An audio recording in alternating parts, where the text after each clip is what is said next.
აქცია რკინიგზის სადგურის ტერიტორიაზე ყოფილი სამხედრო საავადმყოფოს შენობაში თვითნებურად შესახლებულები ენერგოკომპანიის წარმომადგენლებს ელექტროსადენების ჩაჭრის საშუალებას არ აძლევენ. 3 წლის წინ ქედის მუნიციპალიტეტიდან ჩამოსახლებული ოჯახები ამბობენ, რომ სახელმწიფოს ბალანსზე არსებულ შენობას მეპატრონე არ ჰყავს, რის გამოც მათ ყველა უწყებაში დახმარებაზე უარს ეუბნებიან. ვინაიდან 64 ოჯახი ამ შენობაში უკანონოდაა შესახლებული, ისინი ენერგოპრო ჯორჯიას აბონენტები არ არიან. სწორედ ამ მიზეზით ელექტროსადენების ჩაჭრას ცდილობდნენ დღეს რკინიგზის სადგურის თანამშრომლები.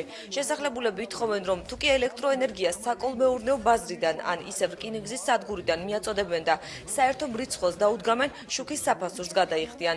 ისინი მთავრობას ენერგოკომპანიასთან შუამდგომლობას თხოვენ. აჭარის ეკონომიკის სამინისტროში პასუხისმგებლობას იხსნიან და ამბობენ, რომ ტერიტორია საქართველოს ეკონომიკის სამინისტროს ბალანსზეა. იმის გამო, რომ მოსახლეობას სამინისტროში გაგზავნილი წერილი ხელთ არ ჰქონდა, ამ უწყებაში კონკრეტული პასუხი ვერ გაგვცეს.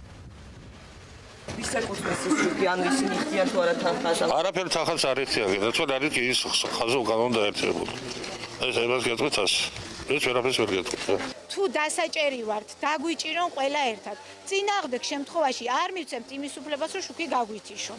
დავდგებით და მივეკარებით, ჩვენ თვითონვე მივეკარებით იმ კაბელებს. თუ დაუშვებენ იმას, რომ ეს გავაკეთოთ, არ არის პრობლემა.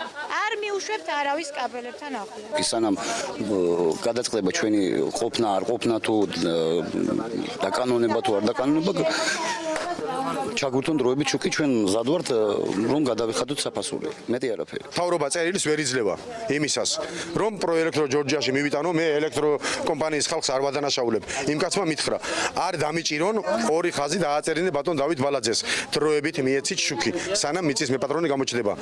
არ მომცა. ჩავედი თბილისში. იგივე ვთხოვე, დროებით დამიწერეთ, არ მომცა. ჩამევდი ხაბაძესთან. იგივე ვუთხარი, არ მომცა. ყველა საბუთები იგერ მიწვია. ენერგოპრო ჯორჯია ითხოვს ერთს, დროებით წერილი მომიტანე.